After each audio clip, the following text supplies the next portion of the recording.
Bueno, les decía que hoy comenzamos la unidad final. Básicamente vamos a ver dos ensayos en esta unidad, pues ya por cuestiones de los tiempos que tenemos. Resistencia al corte en suelos, que es el tema de hoy, y la próxima semana ensayo por esfuerzos de tensión en aceros. Entonces vamos a trabajar suelo y acero. No se olviden que este viernes 21 es la entrega del informe de consistencia, ¿no? Límites de Atterberg para clasificación de suelos finos, el ensayo, consistencia normal del cemento y el diseño de la mezcla junto con el reporte del ensayo de asentamiento.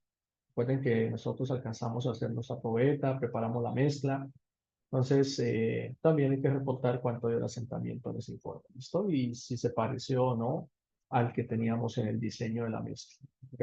Recuerden que estas cositas van en el informe de este viernes, ¿vale?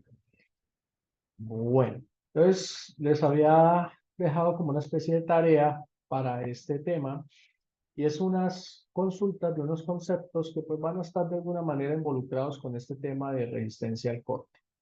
Los que estén viendo mecánica de suelo seguramente ya habrán llegado a este tema o estarán por tocarlo, ¿no? El comportamiento mecánico de suelos.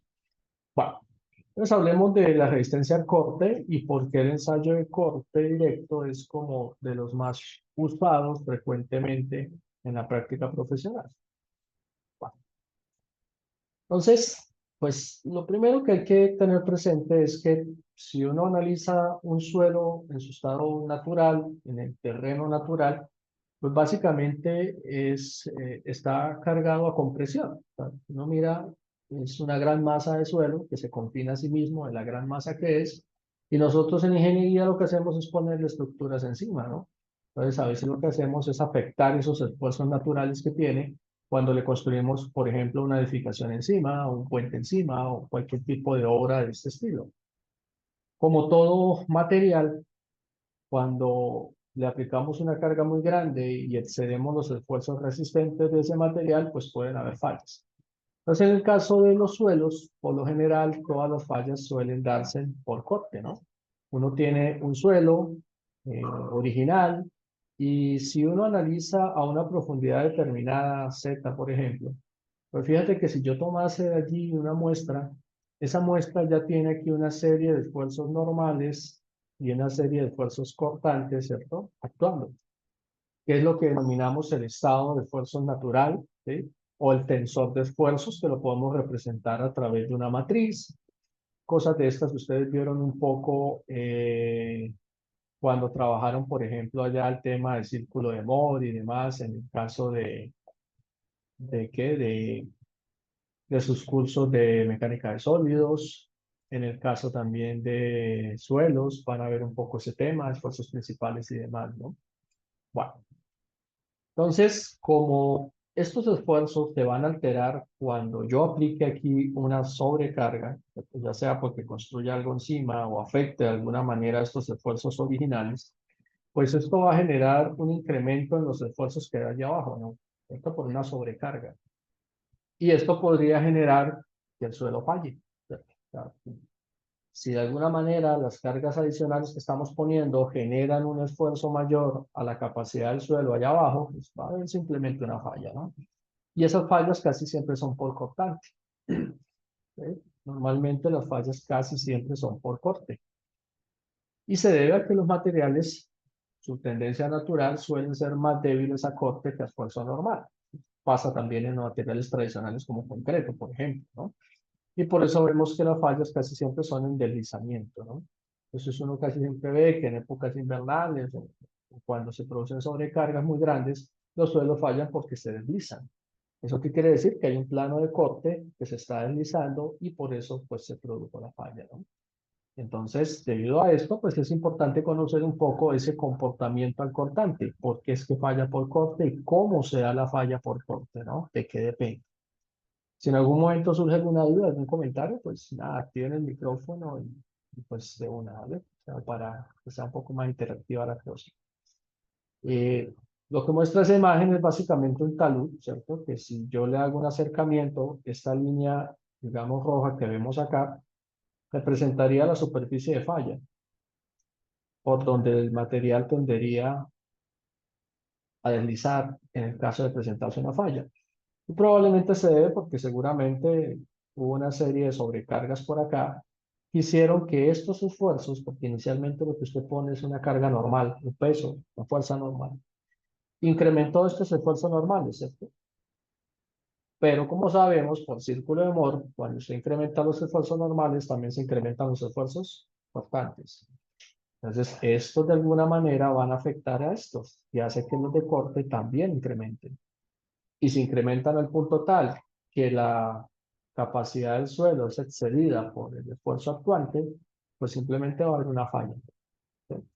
Si de alguna manera el esfuerzo cortante actuante, por así llamarlo, excede, es superior al esfuerzo cortante resistente, pues se produce una falla.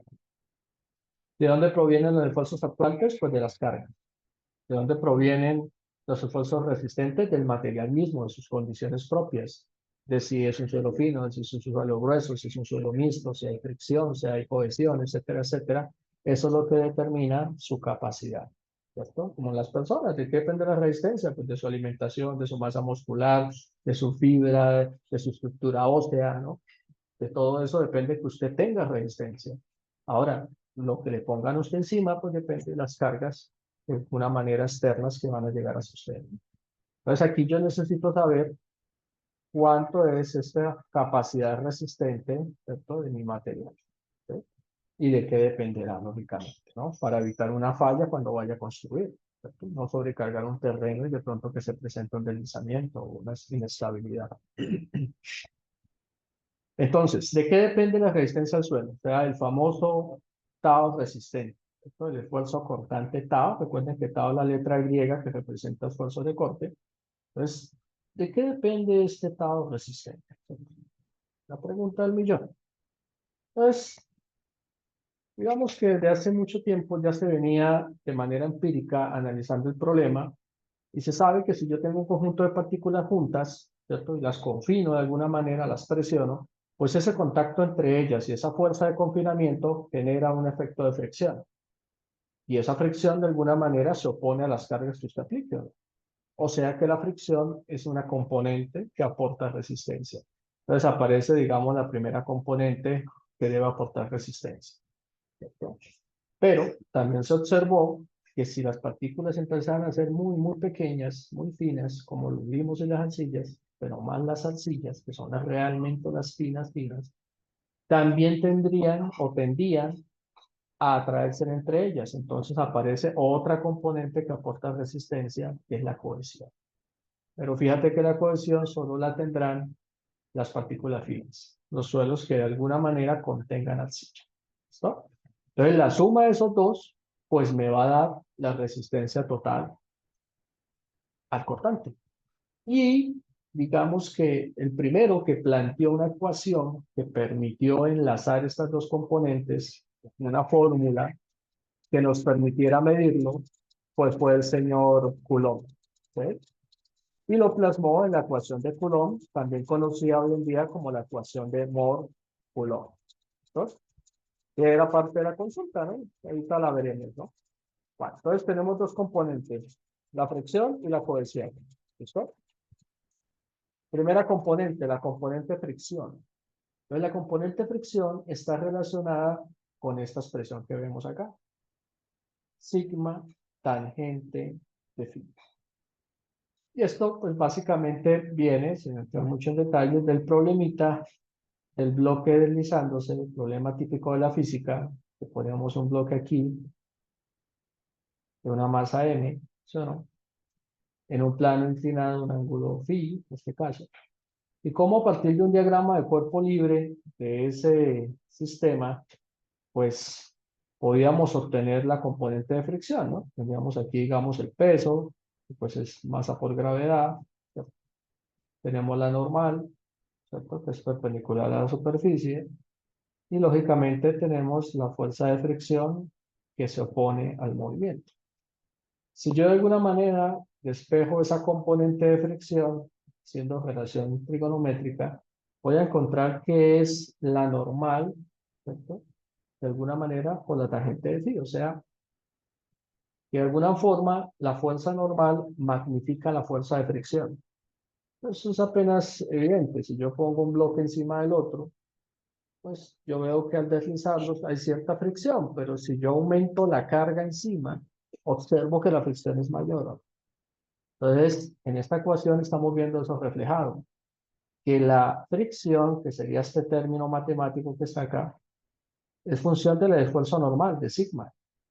Entre más sigma apliquemos, lógicamente más resistencia hay. Por eso en los suelos gruesos es tan importante una buena compactación, un buen confinamiento, porque eso aumenta la fricción entre partículas. Entonces lo hace más resistente.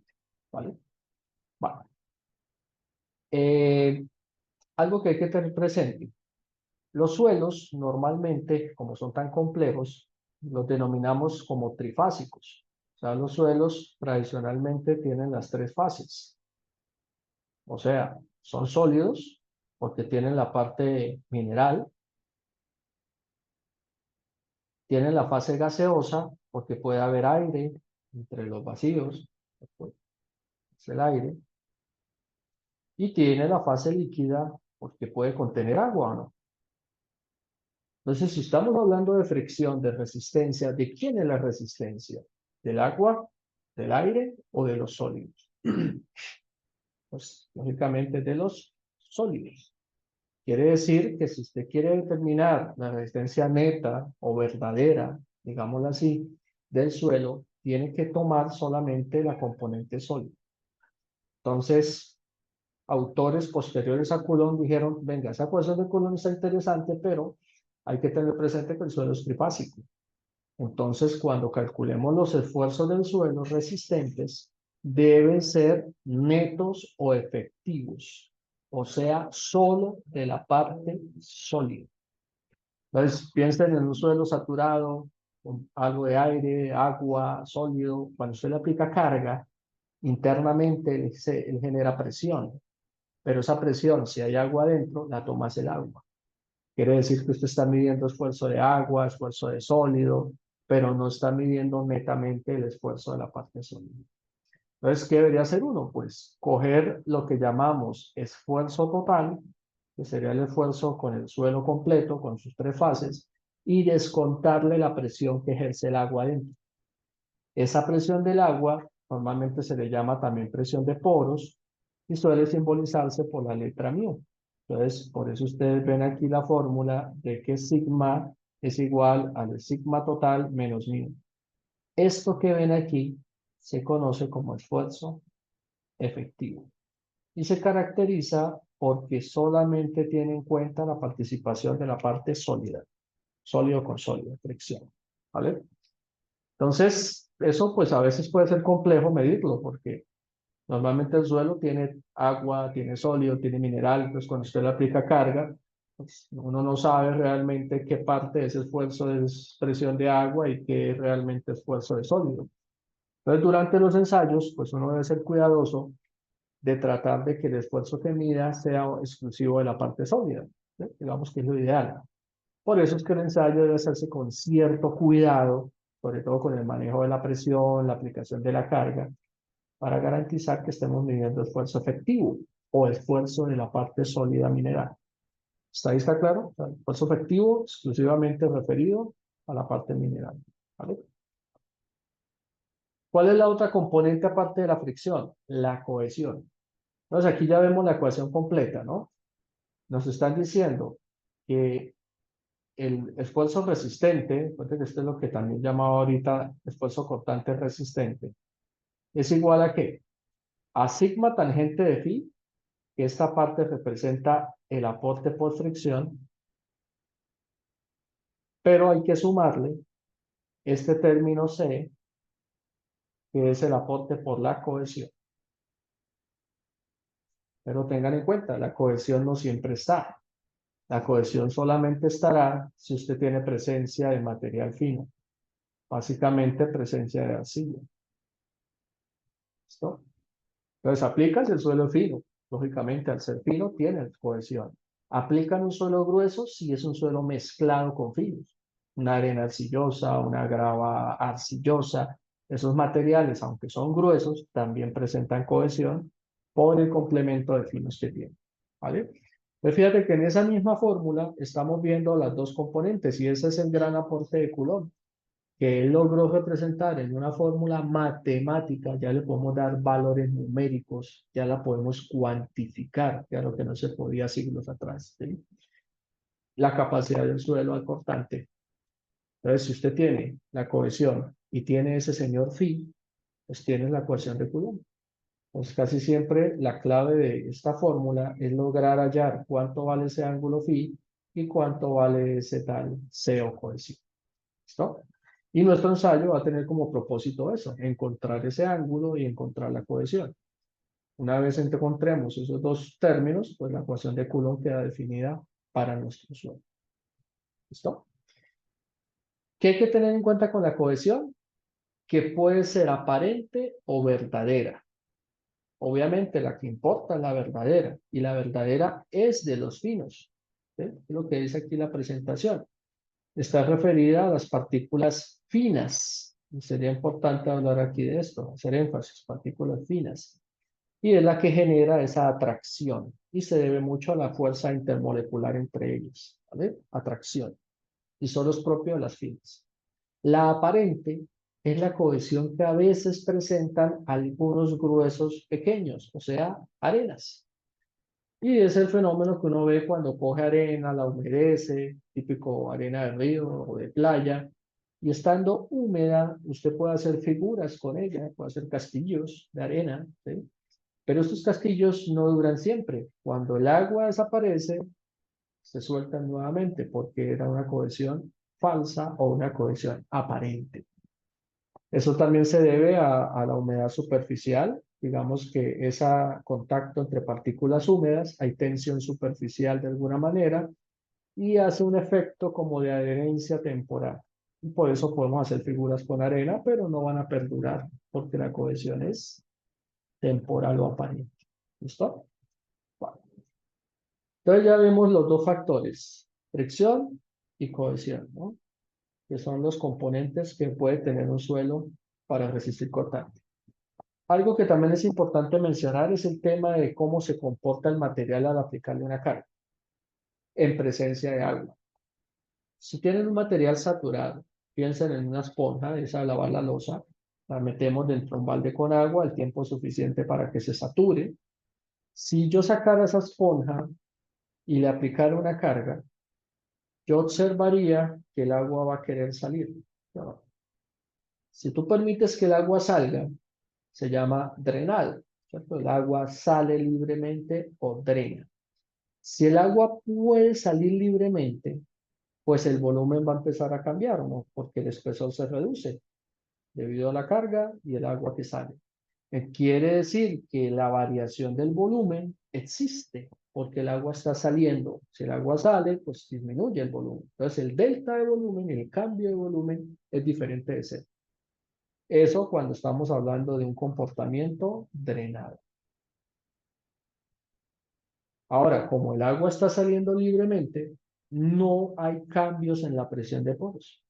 No se genera exceso de presión de poros o no se genera cambio de presión de poros. Por eso aquí me hablan de delta mu, que es básicamente la presión de poros, la PP. Entonces, si usted realiza una aplicación de carga en el ensayo, donde el agua pueda fluir libremente y el volumen cambie, se aproximaría a un comportamiento drenado. Tendríamos cambio volumétrico, pero no tendríamos exceso de presión de poros. Entonces, ¿eso qué genera? Que pues vamos a medir seguramente esfuerzo efectivo. ¿Sí? Estaríamos tomando solo el del material cuando el agua termine de drenar. Ahora, si por algún motivo usted no deja salir el agua libremente, sella la superficie o simplemente aplica la carga muy rápidamente, el agua no sale. Si el agua no alcanza a salir, ella genera presión, aumenta la presión interna. Quiere decir que el cambio de presiones ya no es cero, porque empieza a aumentar al no poder salir libremente el agua. Y entonces, si el agua no sale, pues el volumen tampoco cambia. Entonces, el cambio de volumen es nulo o igual a cero. ¿Listos? Esto se llama comportamiento, pues, no drenado, porque usted no le está permitiendo el flujo libre del agua durante la aplicación de la carga. En la vida práctica, a veces cuando los suelos fallan en presencia de cargas, puede haber falla drenada o no drenada. Aquí lo que mencionan abajo es que en los suelos granulares, por ejemplo, como son tan permeables, así estén saturados, al usted aplicar una carga, el agua muy rápidamente sale, porque tiene mucha facilidad por la permeabilidad para salir. Si el agua sale fácilmente, no genera exceso de presión de poros, pues seguramente ese suelo grueso fallará en condición drenada. ¿Sí? Pero con los suelos finos depende mucho de la aplicación de la carga. Si usted hace una carga gradual, lenta, seguramente dará tiempo para que el agua drene y tal vez también de comportamiento drenado. Pero si la construcción es acelerada, repentina, la carga se aplica muy rápidamente y se produce una falla, será falla no drenada. Entonces, ¿cómo puedo yo obtener esa ecuación de Coulomb? Pues ya miramos que puede ser con efectivo o con esfuerzo total. Si utilizamos un ensayo donde usted tiene en cuenta que va a permitir que el agua fluya libremente, que no va a generar exceso de presión de poros, puede decir que sus esfuerzos son efectivos, porque solamente la parte sólida quedará trabajando. Por eso se le pone estos símbolos prima a los términos de la fórmula, significando que se obtuvieron en condición efectiva. ¿Estos?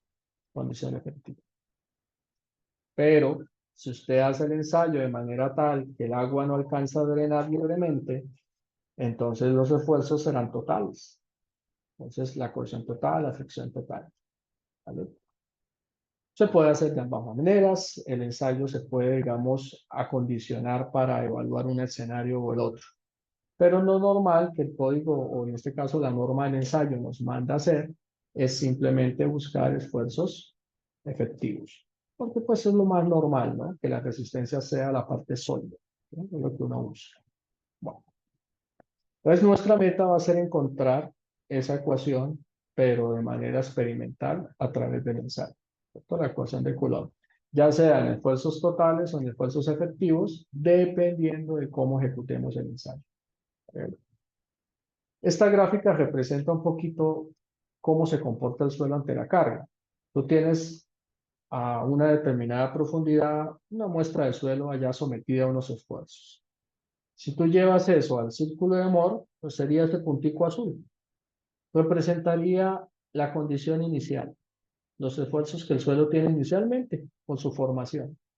Pero fíjate lo que sucede cuando usted le pone una carga encima, porque está construyendo algo. Automáticamente se genera un aumento en el esfuerzo normal. Existe un peso encima. Ese esfuerzo normal, pues que sería el sigma que está acá, este esfuerzo sigma, pues hace que estos esfuerzos normales aumenten. Y como saben, si aumenta el esfuerzo normal, círculo de Moore, se aumenta el diámetro del círculo.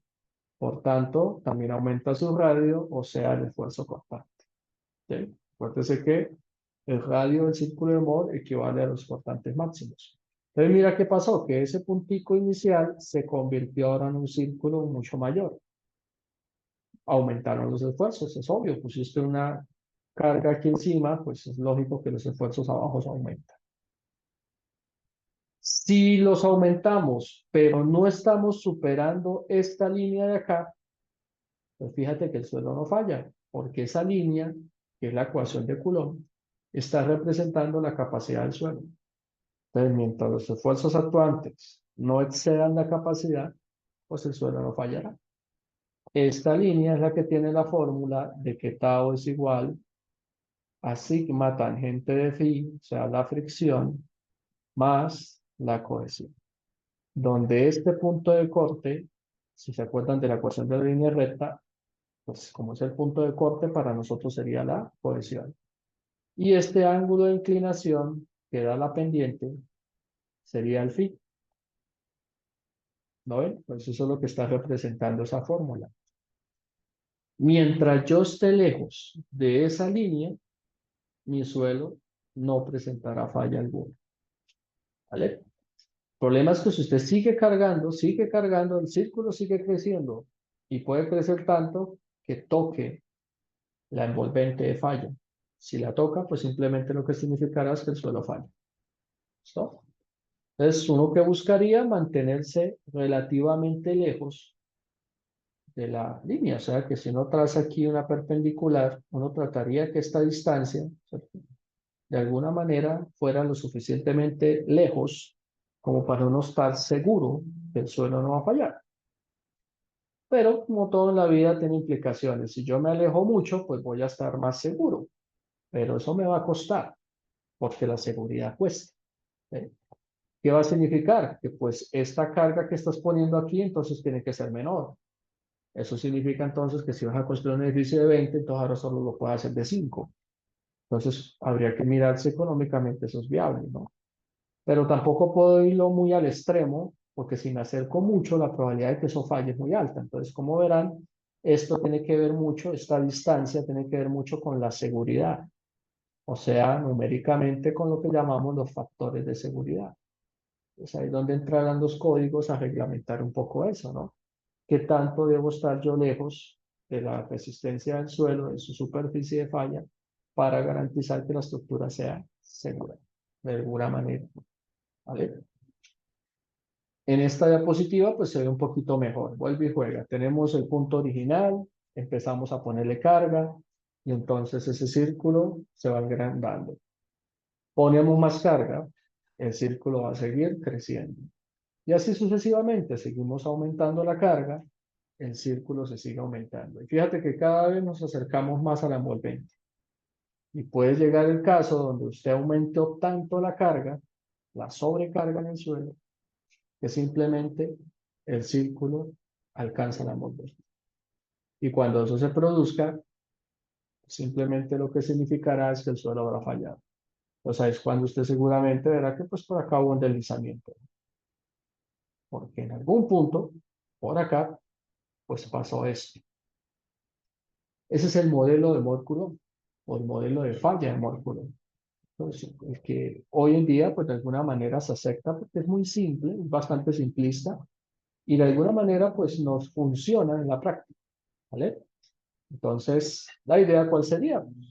Quedar en un punto intermedio, que no estemos ni tan cerca de que falle, pero tampoco tan lejos de que prácticamente no estemos aplicando un mayor esfuerzo. ¿Listo? Entonces, ¿cuál va a ser nuestra tarea con el ensayo que estamos explicando hoy? Obtener esta curva llamado tau resistente o esfuerzo cortante resistente o envolvente de falla, como la quieran llamar, pero es la capacidad del suelo por corte. ¿Listos?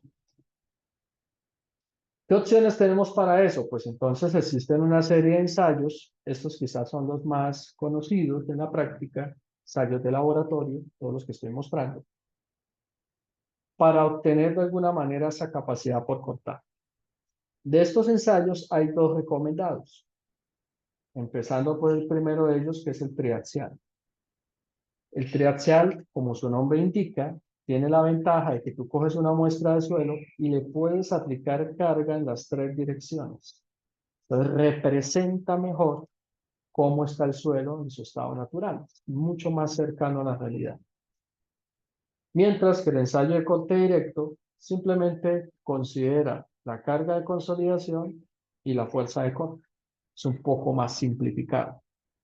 ¿Por qué se usa más corte directo que ensayo triaxial? Por costos, simplemente. El ensayo triaxial requiere equipos, digamos, sofisticados, que sean capaces de interactuar en las tres direcciones. Entonces son equipos de alto costo, donde un ensayo, pues, precio colombiano, pues puede valer fácilmente 1.000.000 de pesos un ensayo, ¿no? Y normalmente uno tiene que hacer entre 2 y 3 para poder construir la gráfica. Entonces, por eso no es tan frecuentemente usado, salvo que sean proyectos, digamos, de alto presupuesto o de alta importancia.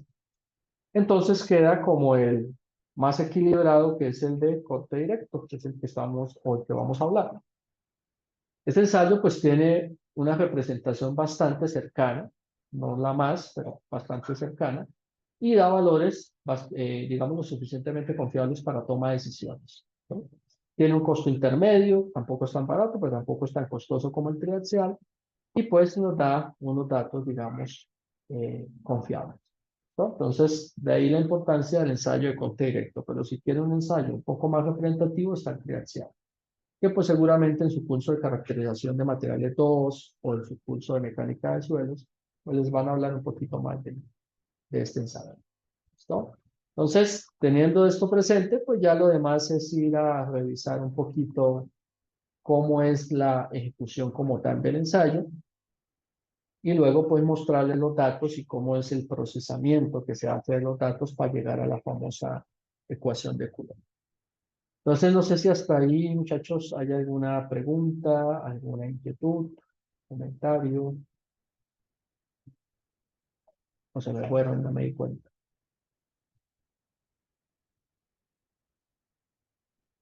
No, profe, aquí estamos. Ah, No, ok. profe, todo claro. Ok, ok, sí, bueno, recuerden que acá esto es como sesión de espiritista, ¿no? Están ahí, una señal de vida, no van a mesa, algo. Bueno, Ellos están aquí, profe. sí, literal. Entró un aire aquí por la ventana y toda la cosa. Bueno, yo imagino que ustedes revisaron el videito que les dejé ahí en Moodle. Ahorita rápidamente lo hacemos como un recorrido para explicarlo mejor.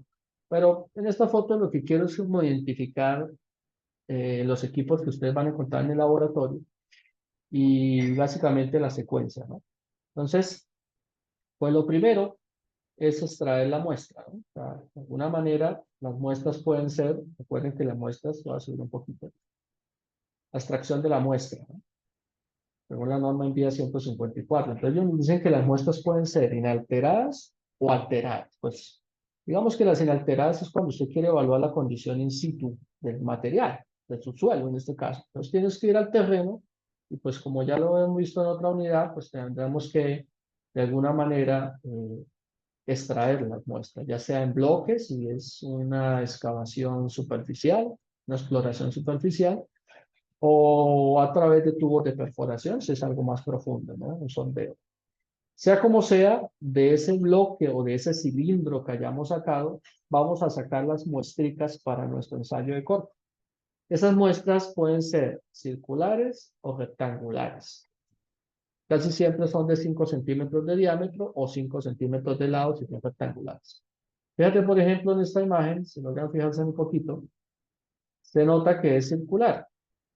Pues yo tallo, digamos, en alguna zona del bloque, un tallo y saco esa muestra. Puede ser que si es inalterada, yo no debo modificar ni la humedad natural, ni la compactación natural, o sea, debo mantener al máximo la condición original del suelo. Así como están viendo esa muestra, debería yo sacar tres. Como la ecuación tiene una forma lineal, pues en teoría bastaría con 2 puntos para hacer una línea recta, pero pues la norma nos pide que saquemos 3 puntos. 3 puntos significa sacar tres discos de suelo, por así llamarlo, monedas, disquitos, ¿no? Para darle esa forma circular se utilizan unos moldes que son estos, que son como unos anillos, ¿lo ven? Anillos de corte. Y estos anillos pues tienen un lado filoso precisamente para poder enterrarlo aquí y poder sacar la muestra. También podría compactar directamente en el anillo, pues si son muestras que yo mismo voy a elaborar. Recuerden que en este caso son muestras inalteradas, ¿no? Si usted quiere saber la resistencia in situ. Ahora, la otra opción, ¿cuál es? Que usted compacte las muestras. Que, por ejemplo, observa aquí, están echando un material arenoso y lo van a acomodar ahí directamente. Pues cuando son arenosos, usted no puede retirar muestra inalterada. Usted cómo saca un bloque de arena, ¿no? Lógicamente no hay manera de recuperar muestras inalteradas cuando es arena, ¿no? O cuando es suelo grueso. Entonces son muestras que usted mismo acondiciona en el laboratorio. En un suelo fino uno puede hacer la muestra compactada, por ejemplo. Como yo no tengo el bloque porque es alterado, pues yo mismo lo elaboro. Pues cojo un molde metálico, echo el material y lo voy compactando, ¿no? Aplico energía a partir de golpes, por ejemplo. Lo llamo un ensayo de Proctor, un ensayo de compactación. Y una vez tenga el suelo con la densidad que yo quiero, pues entonces saco la muestra de ese bloque. O sea, cojo el anillo, lo clavo dentro y saco de alguna manera la muestra. ¿Esto cuándo se hace? Cuando usted no tiene el suelo, o sea, usted va a hacer el suelo, lo va a conformar más bien. Piensen en un terraplén. Usted va a hacer un relleno, usted debe llevar el suelo, compactarlo en sitio y conformarlo. ¿Usted quiere saber con qué resistencia va a quedar? Ah, bueno, pues prepare una muestra, compáctela con la misma densidad que lo vas a dejar en obra y luego sobre esa muestra que compactaste, saque los anillos de corte, ¿sí? Los puntos para el ensayo. ¿Listo? Esas son las dos opciones. A partir de una muestra inalterada o a partir de una muestra que usted remoldeó compactó en el laboratorio. Nosotros lo hacemos con compactadas porque pues, no tenemos muestras inalteradas, ¿no? Pero nosotros mismos la acomodábamos durante el ensayo. Partes del equipo. Esto que están viendo ahí se conoce como la caja de corte. Y fíjate que pues ahí se alcanzan a ver las partes, los anillos de corte que sirven para sacar las muestras. Este es el anillo inferior de la caja. Aquí al lado ven el anillo superior. Este anillo superior va encima y básicamente es el móvil porque el de abajo está fijo en la caja. O sea, ese es el anillo que vamos a desplazar para generar el efecto cortante. Y la muestra deberá quedar aquí en la mitad, confinada. ¿Entre qué la vamos a confinar? La vamos a confinar entre estas dos piedras porosas que ven acá. Se llaman piedras porosas, que precisamente pues deben ser permeables, porque acuérdese que si usted hace el ensayo bien hecho, la muestra está saturada, al aplicar la carga, el agua debe fluir libremente. Pues por eso debe ser poroso para que el agua, digamos, de alguna manera pueda drenar. La muestra va a estar en medio de esas dos piedras. Ahorita en el video se aprecia mejor. Bueno, una vez tengamos la muestra, fíjate que también podríamos tener cajas rectangulares. Esta es una imagen que muestra una caja donde la muestra, si se fijan, es rectangular. En este caso, fíjate que ahí se ve el espesor de la muestra, ¿no? Esos espesores normalmente son de 2 centímetros, ¿sí? Y los lados son de 5. Va confinada nuevamente entre unas piedras porosas, mira, para que el agua fluya, ¿sí? Y unas placas de nivelación para centrarlo, para que la muestra quede aquí dentro centrada. Y nuevamente, esta es la base fija y esta parte la base móvil. Resulta que usted por este lado va a aplicar una fuerza horizontal, o sea, una fuerza cortante. Entonces se va a ir moviendo y vamos a cortar el suelo. Esa es la idea, ¿no? Es con cuánta fuerza cortante el suelo se cortó. ¿Listo? Una vez tengamos la caja lista con la muestra ahí metida, ya sea circular, rectangular, cogemos nuestra muestra y la llevamos al equipo. Este es un equipo algo viejo, pero que es parecido al que se tiene ahorita en la universidad. Por eso puse esa foto, porque es muy parecido al que hay en la universidad. Fíjate que aquí está una caja que recibe la muestra digamos que quedaría por aquí, el color que se vea, color amarillo, este amarillo. Entonces, la muestra quedaría por acá, metida, la muestra de suelo. Entonces, la ecuación Coulomb, que es que el esfuerzo constante depende del esfuerzo normal. ¿Cuál es el círculo de Mohr? Sigma contra tau. Pues sencillo, como vamos a buscar una línea recta, usted le da valores a X para obtener los valores de Y. Como X es el esfuerzo normal, pues entonces uno lo que va a hacer es aplicarle aquí encima una carga normal. Y luego una carga horizontal que representaría el cortante. Entonces, posteriormente, con este eje que ven aquí, se aplicaría la fuerza cortante. Entonces ven que estamos sacando un punto, tantos kilogramos de normal, tantos kilogramos o kilonewtons o newtons, la unidad que usted tenga, tantos kilogramos de horizontal. Como tiene las medidas de la muestra, pues puedes fuerza sobre área y sacar los esfuerzos, ¿vale? Entonces, este medidor de aquí es el que me va a dar la fuerza cortante. ¿Y la fuerza normal de dónde la saco? Pues acuérdese, usted está fijando X para obtener Y, o sea que usted tiene que poner los valores de X. Y esos valores de X en el ensayo pues son pesos. Pues por eso aquí abajo alcanzan a ver esto, es una pesa. Y esa pesa se va a poner para que quede colgando de acá. Entonces son pesos muertos. Entonces 5 kilos, 10 kilos, 15 kilos, 20 kilos. Normalmente esas cargas normales van entre 5 kilos hasta 50, normalmente. Y eso los elige quien está haciendo el ensayo. Entonces, la fuerza normal es conocida desde el inicio porque es el peso que usted le pone a la muestra. Y la fuerza cortante, pues sí la va a botar el equipo hasta que ella falle horizontalmente. ¿Vale? Y eso lo debemos repetir 3 veces. Porque hay que sacar 3 puntos.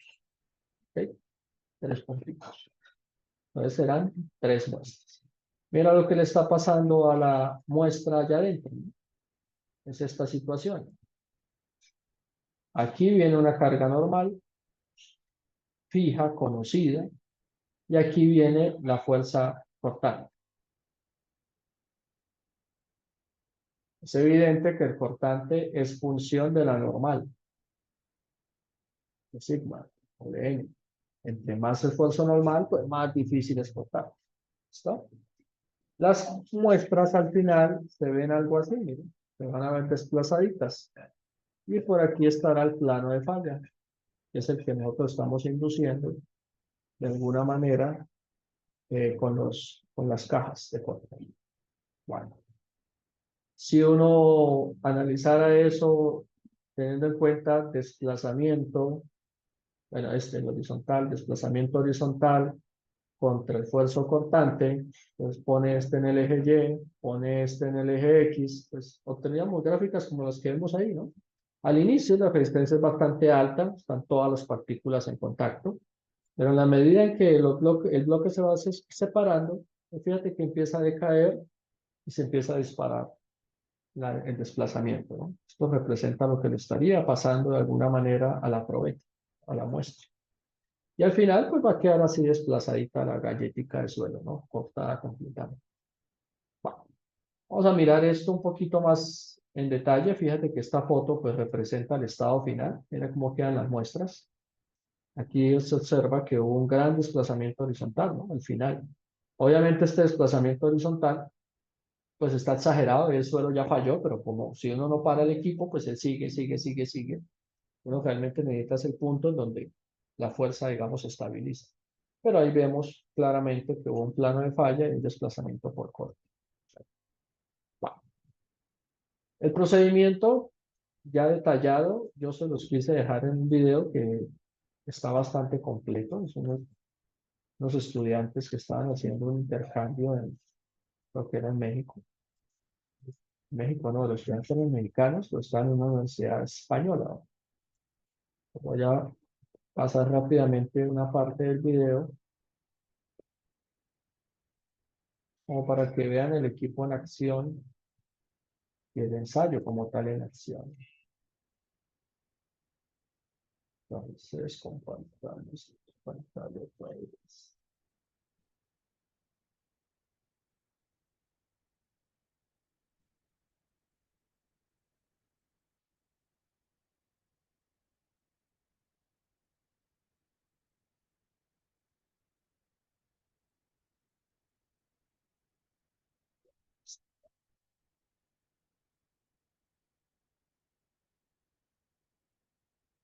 Pues aquí en Moodle, en la sección de corte directo, unidad 4, unidad final, pues estaba este videito, ¿no?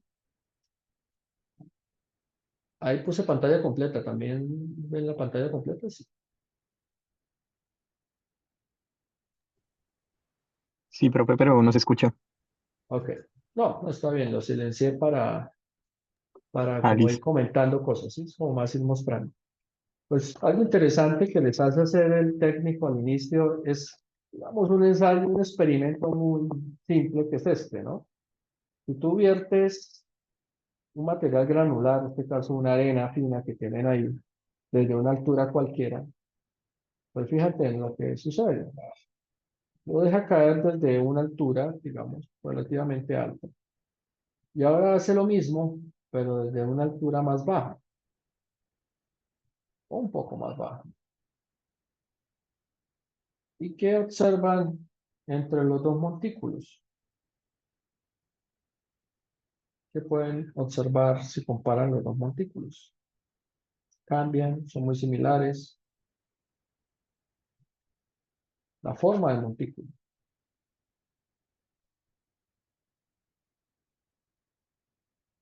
O no ven nada extraño ahí o nada en común.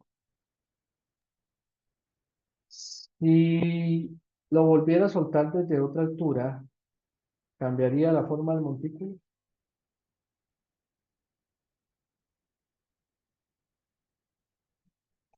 Seguramente no.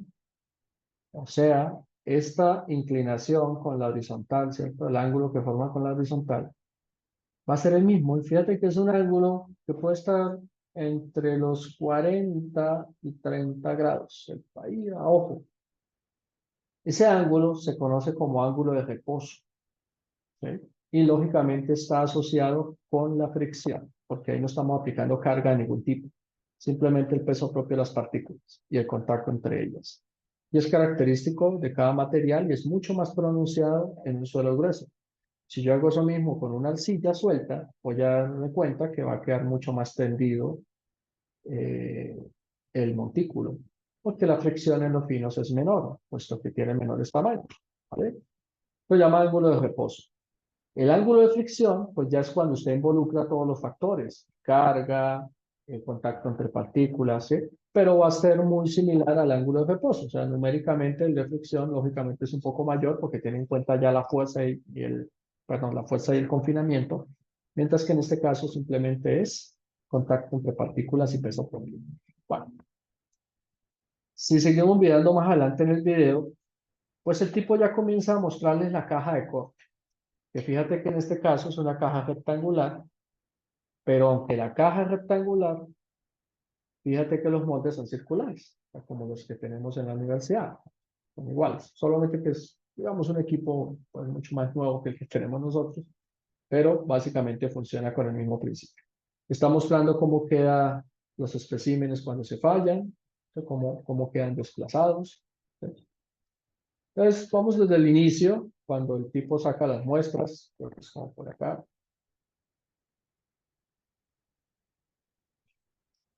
Entonces, fíjate lo que tiene el tipo ahí, el cuchillo de carnicero y todo. Tiene un bloque de suelo, ¿sí? En este caso, se observa que fue sacado por tubo Shelby, o sea, perforación. Ese bloque, como verán, no está sellado, no tiene mayor cuidado, seguramente ya es un bloque alterado. O sea, el hecho de que esté en bloque no quiere decir que sea inalterado. Usted tiene que garantizar la humedad, etcétera, etcétera. Pero está en bloque, ¿sí? Entonces, ¿cómo sacar una muestra, digamos, en bloque? Pues el tipo, en este caso, como es un cilindro, pues lo que hace es sacar como unas moneditas, ¿no? Y luego de que tiene la monedita, ahí sí hace que ingrese el suelo en el anillo. Entonces lo que hace es corta un pedazo, pues uno completo, pues cortaría uno los tres pedazos de una vez, ¿no? Lógicamente, para sacar los tres anillos. Y luego cogemos el anillo de corte, recuerden que el anillo de corte tiene una parte filosa, bueno, ahí ven la utilidad, ¿no? Para clavarlo en muestras, digamos, compactadas, en muestras que ya tienen una densidad como tal y no están sueltas. Se le aplica fuerza, dependiendo del suelo, pues habrá que aplicar más fuerza. Hay que tener cuidado de no dañar la muestra, ¿no? De que simplemente ingrese. Y luego lo que hacemos es quitar los sobrantes, ¿no? Tratar de que la muestra quede lo más de forma de disco uniforme posible, ¿no? Lo más cercana a la forma del molde. El tipo ahí va puliendo, quita los excesos, ahí con los dedos, ¿no? Se baja un dedo, hombre. Vale. Termina de tallarla y le queda lista la primera muestra. Lógicamente ese anillo es para darle forma a la muestra. El anillo igual después hay que sacar la muestra de ese anillo, obviamente. Están tomando datos de la muestra. ¿Qué datos tomamos? Geométricos, el diámetro, el espesor, ¿no? Pues lógicamente corresponden con los del molde, pero pues, hay que verificarlos. Se puede tomar la masa, o sea, si usted en el ensayo va a sacar la densidad, pues hay que sacar la masa del molde. Luego, molde más muestra menos molde, te queda la masa de la muestra, ¿no? Y con eso, pues ya vas a tener el volumen, vas a tener la masa, pues puedes sacar la densidad, ¿no? la densidad de la muestra ahí húmeda como está. Ahora el propósito, como está mostrando, es meter la muestra de suelo dentro de la caja. Pero pues como la muestra es pequeña, hay que levantar un poco la muestra para que quede centrada. Y eso se logra con esas calzas que él tiene ahí metálicas. Entonces uno pone una calza superior, una calza inferior, para ayudar a que la muestra quede centrada. El equipo también tiene las famosas piedras porosas, que creo que ahorita las voy a mostrar más adelante. Fija la caja para que no se mueva. Ahí ya metió la muestra, está poniendo como las calzas superiores. Esa sería como la tapa, digamos, para fijar la muestra ya y poner la carga normal después, la carga de compresión. Y esas son las famosas piedras porosas. Sé que son de un material diferente, sílice, casi siempre. Esa es la que debe garantizar que el agua de alguna manera pues, pueda fluir libremente. Esas piedras porosas son súper importantes cuando usted sobre todo está haciendo el ensayo completo, o sea, con la muestra saturada, para buscar esfuerzos efectivos, o sea, va a consolidar la muestra. Esos ensayos son bastante largos. El tipo está haciendo un ensayo típico de muestra que uno hace en el laboratorio, o sea, el ensayo no consolidado y no drenado, ¿sí? Porque si no es un ensayo que puede tardar horas e incluso días para hacerlo completo. Porque primero tienes que coger la muestra, saturarla. Luego tienes que meterla en la caja y consolidarla, o sea, aplicar una carga y esperar a que el volumen se reduzca, esperar a que el agua drene, y eso puede tardar horas en los suelos finos. Y después, ahí sí, cuando eso se logre, entonces aplicar el cortante muy despacio para que no genere presión de poros. Entonces, si algún día van a hacer un ensayo de estos completo, pues toca reservar el equipo por lo menos toda la semana para que ustedes puedan sacar los 3 puntos, pues sin interferencia, ¿no? O el ensayo rápido, que es el que se está haciendo. Acomoda las calzas, las piedras porosas, la muestra ya quedó ahí centrada en la caja. Y una vez tenemos todo el dispositivo, entonces se lo lleva para el equipo de corte. Ahí tenemos el equipo. Fíjate que aquí está la cámara para meter la caja de corte. La cámara es más grande porque se puede echar agua dentro de ella. Precisamente, pues usted no va a ser saturado, drenado, pues usted, digamos que cubre eso con agua. Tiene aquí un medidor de deformación vertical y aquí abajo un medidor de deformación horizontal. O sea, es un equipo completo. Con este vertical que medimos, la consolidación, o sea, cómo se va reduciendo el diámetro cuando usted aplica la normal. Y con el horizontal que medimos, el desplazamiento, cuando se esté cortando, ¿no? Fíjate que aquí ni siquiera hay relojes comparadores, estos ya son equipos electrónicos, o sea, ya la medición va a estar registrada digitalmente, ¿no? Estos dispositivos se les llama LVDTs, que son como la evolución de los relojes comparadores que habíamos visto en el laboratorio, ¿no? Bueno, hace la explicación general de dónde se opera el equipo, bueno, le hace el funcionamiento eléctrico al equipo. Ya el paso siguiente, después de haber metido la caja, es fijar aquí el émbolo para que se aplique correctamente la fuerza horizontal. Ajustar también esta guía, que es la que va a mantener la carga normal lo más vertical posible. Pues se fija con tornillos. Y una vez tengamos fijada la caja, tanto para aplicar carga normal como para aplicar fuerza cortante, comenzamos con la aplicación primero de la fuerza normal, siempre. Acuérdese, usted da valores de normal para obtener valores de cortante, XY. Fíjate cómo se aplica la fuerza normal, con pesas. Como verán, el tipo tiene unas pesas ahí, pero esas pesas son pequeñitas y eso se debe al equipo. Estos equipos, los que él tiene, son equipos que tienen amplificadores de carga normal. Entonces, se puede aplicar 1 kilo y puede significar 10 en la muestra. La amplificación casi siempre es 1 a 2, 1 a 3, 1 a 4. Eso depende del equipo. En este caso, si usted observa, las cargas se aplican por peso muerto. Pero los pesos muertos no se están aplicando justo debajo de la muestra. Si ustedes alcanzan a ver, acá hay una varilla colgando, o sea, los pesos se aplican a una distancia de la muestra. Si usted multiplica fuerza por distancia, aquí habrá un momento. Eso quiere decir que estamos magnificando el efecto. ¿Listo? Entonces tiene amplificación de carga. Después no necesita uno pesas tan grandes, más ventajoso. Nuestros equipos de laboratorio son 1 a 1, entonces ahí sí toca poner la carga completa. Bueno, ya lo tiene listo, ahora va para el computador, porque pues este equipo es semiautomático, y pone los parámetros de entrada.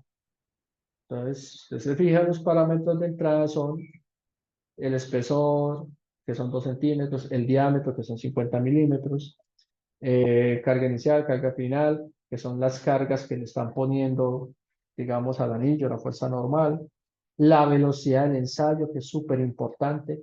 Fíjate que la velocidad la dan en milímetros por minuto. Son velocidades muy pequeñitas, ¿sí? Porque la idea es que pueda haber un deslizamiento sin presión de poros. Si usted está haciendo el ensayo con esfuerzo efectivo o buscando esfuerzos efectivos, esas velocidades siempre son por debajo de 0,1 o 0,5 milímetros por minuto. O sea, medio milímetro en un minuto. O sea, muy lenta para que el agua pueda drenar, ¿sí? Si el ensayo no es en esa condición, sino como lo están haciendo ellos, esa velocidad puede estar por encima de 1 milímetro por minuto. Que igual es lento, pero no tanto comparado como cuando se hace en la condición, digamos, de esfuerzo efectivo. No. Entonces, pues el hecho de que le esté ingresando todos los valores significa que ya el software que tiene el equipo, pues le va a calcular a usted el gráfico y la ecuación, ¿no? Los modos de aplicación del ensayo, que ya es cómo funciona el equipo. Ahí se alcanza a ver un poco el montaje, la caja ahí metida con la fuerza normal. Y observe que aquí ya esto está girando, o sea que ahí ya está aplicando el esfuerzo cortante, de a poco. Y la misma máquina pues le va mostrando el comportamiento, ¿no? Fíjate, esta es la gráfica que les mostré en el tablero. Corte y corte, esfuerzo de corte contra milímetros de desplazamiento. O sea, fuerza cortante contra desplazamiento horizontal, lo que está mostrando ahí. Aquí le muestra la deformación, le muestra la fuerza y le está mostrando dos áreas, la inicial y la instantánea. Esta inicial es la que calculó con el diámetro que le dio, los 50 milímetros o 5 centímetros. Esta instantánea se debe al desplazamiento que está sufriendo la muestra. La medida en que se va cortando, el área de contacto va a ser menor. Entonces el equipo lo está calculando. Eso es una gran ventaja. Entonces ahí vamos mostrando, ¿no? Aquí el tipo lo está explicando. Pues observen que las muestras, al desplazarse una parte sobre la otra, el área de contacto cada vez es menor. Entonces el equipo, de alguna manera, con el desplazamiento horizontal, recalcula el área de contacto. Entonces le va a dar un valor más cercano a la realidad, ¿no? En los equipos nuestros no podemos hacer eso, entonces nos toca trabajar con el área inicial siempre. Ahí sigue el equipo, ven cómo cada vez el área instantánea va siendo menor que el área inicial, porque va aumentando el desplazamiento. Al final, las muestras, como ya vimos en otras imágenes, quedan así, desplazadas. Observen que no es tan grande el desplazamiento, ¿no? Solo que a veces uno deja al equipo más tiempo como para que se marque la falla. Pero realmente, seguramente mucho antes de este desplazamiento ya la muestra falló, ¿no? De alguna manera. Ahí ya tenemos el primer punto de la gráfica, que sería la carga cortante con la que falló y el esfuerzo normal que se le aplicó. Primer punto. ¿Qué hay que hacer ahora? Pues los demás. Entonces ahora los pelados pues los ponen a sacar las demás muestras, ¿no? Pues ahí van a sacar la segunda, pues pelado ahí como el salchichón, saca ahí su porción, coge el anillo por el lado filoso, aplica la fuerza, bueno, todo el proceso que ya vimos, ¿no? Ahí el hombre le echa su ayudadita,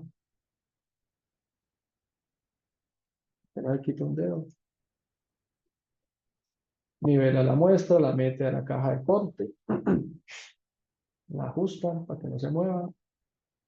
Obviamente estos tornillos hay que retirarlos cuando se vaya a iniciar el ensayo. Ahí simplemente es mientras se sostiene la caja para no dañar la muestra. Si ven que con este dispositivo metálico sacó la muestra del anillo, digamos que la empujó para que bajara. Pone las calzas, asegura la muestra, la lleva al equipo, ahí lo acoplan. Este eje es el que aplica la fuerza cortante y aquí es la normal. Pone ahí los medidores de deformación, las pesas. Y listo, para la máquina se repite el mismo procedimiento. Ya, ya, ya. Van para el tercer punto, bueno, y ya es como la terminación. 3 veces lo mismo, pero con 3 cargas normales diferentes, ¿no? Obviamente, cada vez que usted hace un ensayo le pone una carga normal mayor, porque quiere ver cuando cambia sigma, qué pasa con tau. Hay una parte del video donde se muestra bien la fuerza normal, cómo la ponen. Entonces acá, ahí está centrando el LVDT, ¿sí? Es como un reloj comparador, pero digital. Ahí está la máquina tomando sus datos. Ahí lo que quieren mostrar es cómo muy despacio, muy lento se está moviendo el anillo. Y miren la fuerza normal. Se ven las pesas ahí colgando, que están ubicadas excéntricamente, precisamente para hacer el efecto de amplificación de carga. Y ahí le está llegando la fuerza normal. Ahí se alcanza a ver un ligero desplazamiento del anillo superior y el inferior, ¿no? Precisamente por el corte que se está induciendo ahí. Y terminó de fallar la última muestra. Ahí se ve cómo quedó desplazada. Ya lo que resta es procesar los datos. En el caso de ustedes lo harán manualmente, aquí pues ya el equipo lo hace. Entonces observen lo que está haciendo el equipo. ¿Ven los 3 puntos? Punto 1, punto 2, punto 3. Por regresión saca la tendencia de la línea, ¿sí? Aunque también deja modificarla manualmente. En caso normal, pues uno lo que hace es una regresión lineal con esos 3 puntos y saca la famosa ecuación de Mohr-Coulomb. ¿Sí ven lo que está entregando aquí al lado? Cohesión y ángulo de fricción. Eso es lo que ustedes en el informe también me entregarán, ¿no? Este gráfico, la ecuación de ese gráfico completa y resaltarán cuánto fue la cohesión, cuánto fue la fricción, ¿no? Eso es lo que vamos a tratar de buscar nosotros. Bueno, entonces vamos al procesamiento de datos. Ya más o menos vimos cómo es el proceso.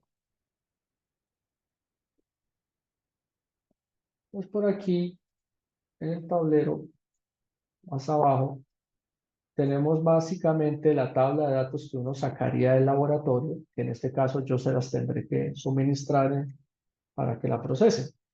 La tabla es muy sencilla, básicamente tiene la siguiente información. La primera columna es punto.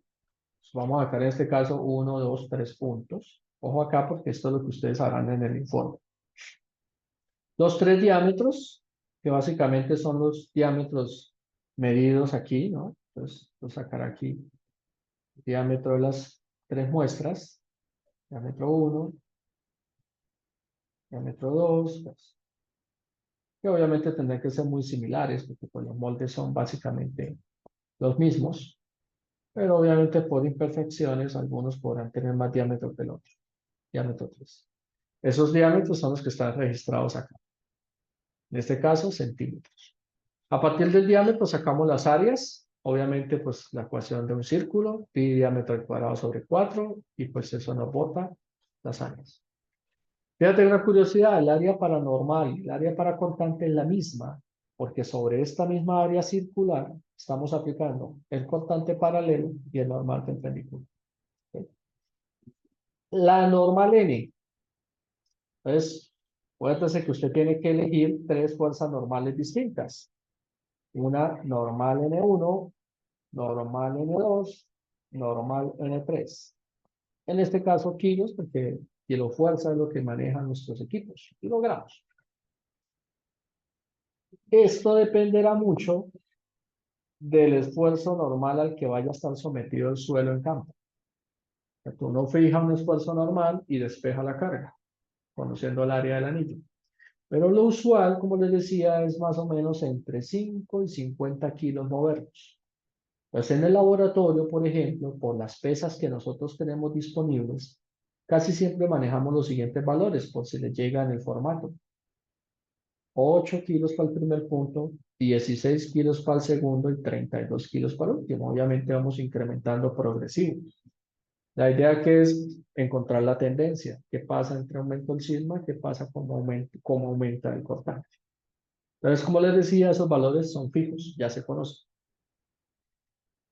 Una vez ponemos la fuerza normal, registramos la fuerza cortante. Entonces, recuerden cómo funciona el esquema, ¿no?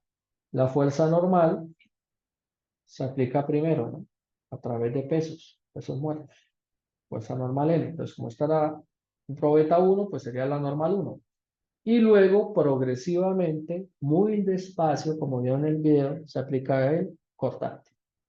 Pues al final yo tendré aquí la fuerza cortante B1 con la que falló la probeta 1, que sería esta de aquí. Esa es la que me bota los equipos. Esa es la que yo voy registrando cuando leo el equipo. Hago lo mismo con la 2, entonces saco la normal 2. A esta le aplicaré pero la normal 3, los 32 kilos. Y la máquina me irá registrando con cuánta carga falló esta. Tanto cortante y esta con tanto cortante.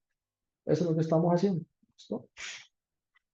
Ahora, como las resistencias no se dan en carga, sino en esfuerzo, pues la carpintería. Vamos a convertir esfuerzo cortante, perdón, fuerza cortante en esfuerzo cortante. Y vamos a convertir esta fuerza cortante en esfuerzo cortante. Fuerza sobre área, ¿no? Mecánica de sólidos de la barata. Entonces esto simplemente sería coger las fuerzas cortantes B y dividirlas en el área de la probeta. Aquí sería coger las fuerzas normales N y dividirlas en el área de la probeta. ¿Cuál área? Pues estas. Recuerden que nosotros no estamos teniendo en cuenta la variación del área. Es una aproximación ahí o una simplificación más bien que estamos haciendo. ¿Okay? Y entonces ya usted va a tener estos tres datos. ¿Qué va a hacer con esas dos columnas finales? Pues el diagrama, esfuerzo normal en el eje X, sigma, versus esfuerzo constante, tau, en el eje vertical. Graficamos eso, como en los círculos de Mohr, sigma contra tau. ¿Qué unidades? Ojo con la unidad. Con los datos que yo les voy a dar, seguramente será kilogramos centímetro cuadrado. O en su defecto, podrán trabajar kilopascales. ¿Por qué no otra unidad se recomienda? Alguien me preguntaba, ¿por qué no megapascales, como en el concreto, como en el acero, megapascales? Por la naturaleza del material. Es un suelo, no es un bloque de concreto. Los esfuerzos medidos son mucho más bajos. Entonces, si usted utiliza una unidad tan grande como megapascal, pues le van a dar números muy pequeños, 0,000. Pues no tiene sentido. Entonces, uno utiliza una unidad adecuada al valor numérico que tiene. ¿Listo? Pues kilo centímetro cuadrado, megapascal. Ubican los puntos. Entonces pueden pasar varias cosas. A ver, pongamos un primer ejemplo aquí. Que cayó el punto por aquí, cayó el otro por acá y cayó el otro por aquí. Entonces, cuando hizo la regresión, digamos que esto le dio algo así. Esa sería la envolvente de falla porque se sacaron con 3 muestras falladas de falla. Pero también podría darle algo como esto. Pongamos una naranja. Digamos que por acá, por acá, por acá, no sé. Y entonces al hacer la regresión, supongamos que dio algo así. Pues puse dos suelos distintos. Bueno, aparte de la pendiente, ¿no? ¿Qué otra diferencia importante notan de esos dos materiales? ¿Qué es lo que ustedes podrían decir de entrada, sabiendo lo que he explicado hasta ahora de la ecuación de Coulomb? La cohesión, profe. Exacto. Que el suelo verde no tiene que. Tiene cohesión. Exacto. O sea que si no tiene cohesión es porque probablemente es un suelo de qué tipo?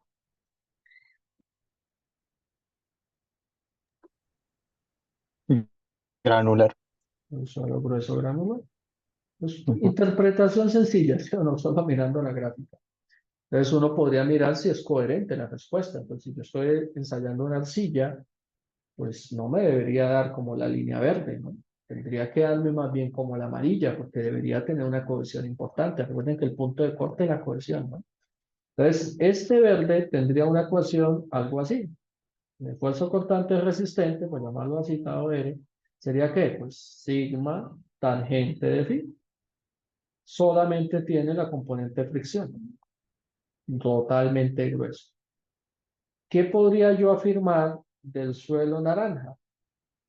Pues de este podría afirmar que su ecuación estaría representada de la siguiente forma. El esfuerzo resistente sería fricción, pues obviamente tiene sigma tangente de phi, pero adicionalmente tiene la componente de cohesión, que sería este punto de corte C. ¿Listo? Ahora, ¿puedo decir que este suelo naranja es fino? No necesariamente, porque podría ser una mezcla. Podría ser una arena arcillosa o una grava arcillosa. Lo que sí puedo asegurar es que es un suelo que tiene un contenido de finos importante. Ahora, entre más alto sea este valor de C, pues, lógicamente más finos tendrá. Significará que probablemente sí pueda ser finos. Entre más acostada sea la pendiente, eso también es un sinónimo de un suelo fino, porque acuérdense que los suelos finos tienen fricción baja.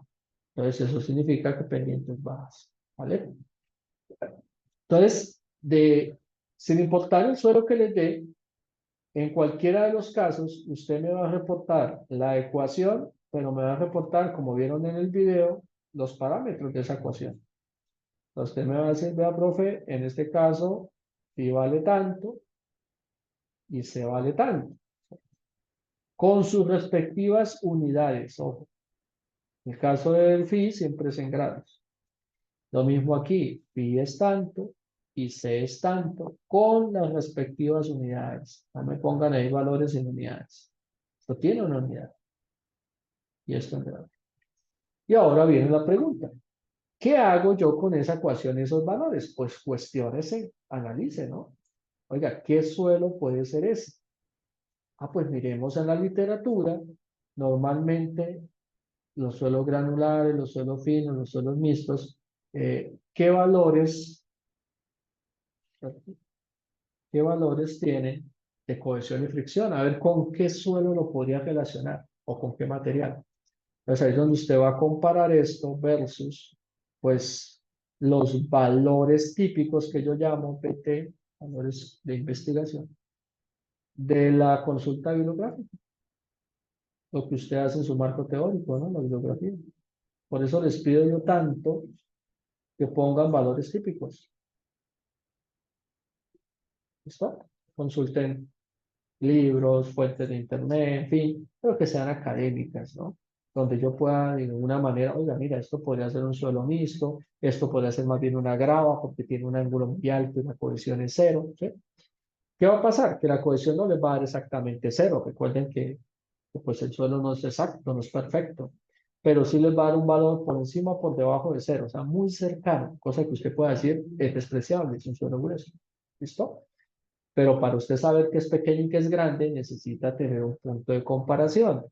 O sea, necesita valores típicos. Yo les voy a compartir esa presentación que les hice hoy. Se la voy a dejar en el Moodle, allá en material de clase, porque ahí hay unas tablitas donde les doy unos valores de referencia. Pero la idea es que usted profundice en su informe final. Recuerde que el informe final va a ser cortico porque tiene solo dos ensayos. este y el que hablaremos la próxima clase, que es tensión en acero. Entonces, digamos que no va a ser tanto camello, entonces espero que hagan una consulta pues, completa. ¿Listo? Claro, el análisis que quiero, lo que me quiero que me entreguen, la gráfica, las ecuaciones, los phi, los es con sus unidades y el análisis a qué suelo podrían corresponder o acercarse. Pregunta hasta ahí.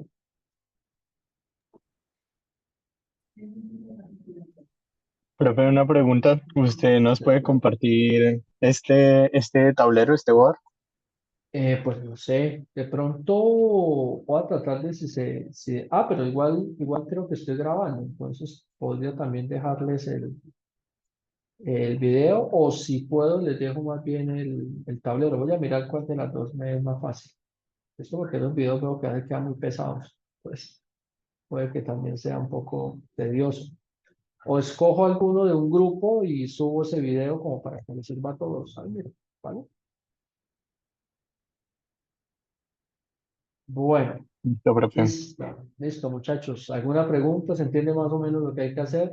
Nada complejo, pero pues obviamente habrá que utilizar Excel para hacer ahí esa grafiquita, sacar esas tendencias y lógicamente despejar ese ángulo phi y despejar esa cohesión.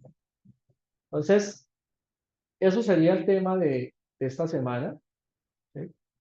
El tema de la próxima semana, o sea, la tarea, pues, que es con el que estaríamos cerrando la unidad 4 ya por cuestiones de tiempos, ya, de cronograma que nos da la universidad. Sería otro comportamiento mecánico, ahora esfuerzos de tensión. Y en este caso, pues al acero, que es quizás el material por excelencia para tensión. En este, más que ponerles a leer la norma, que es más bien como tediosa, aquí realmente es saber cuáles son las probetas y qué requisitos tienen los equipos. Me interesa en este caso, para ponerle fácil la consulta y pues, que puedan hacer el informe del viernes sin problema, más bien sobre los conceptos que van a estar asociados con este ensayo. El propósito de este ensayo es encontrar la famosa curva, esfuerzo, deformación del acero, que seguramente en su curso de sólidos debieron haberlo trabajado bastante. Entonces vamos a mirarlo ya de manera práctica, cómo a partir de unos datos ustedes pueden obtener la curva y obviamente toda la información que se puede obtener de ella, ¿no? Pues por favor, una pequeña consulta, en lugar de resumen de la norma, una pequeña consulta sobre curva de esfuerzo de formación del acero, principales propiedades del acero y cómo se clasifican los aceros estructurales. ¿Listo? Los estructurales, los que nos interesan en ingeniería civil. Esas tres cosas. Puede ser, como siempre, máximo 2 paginitas, que es lo que yo pido en los resúmenes. Curva de esfuerzo de formación del acero, las principales propiedades de mecánica de los aceros y clasificación de los aceros. ¿Listo? Esa sería la tarea para la siguiente clase. Y no se les olvide que el viernes, para el caso de ustedes es el viernes, los del sábado, pues entregan el informe es el sábado 21, ustedes, ¿sábado qué es? 21, me confirma.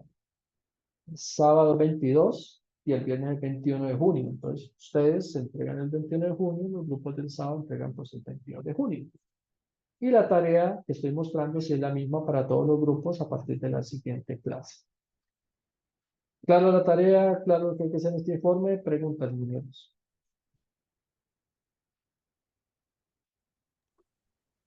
No hay preguntas, profe. Ok. Listo, Listo, pues profe. voy a dejar la grabación Sí. hasta acá. Listo, chicos.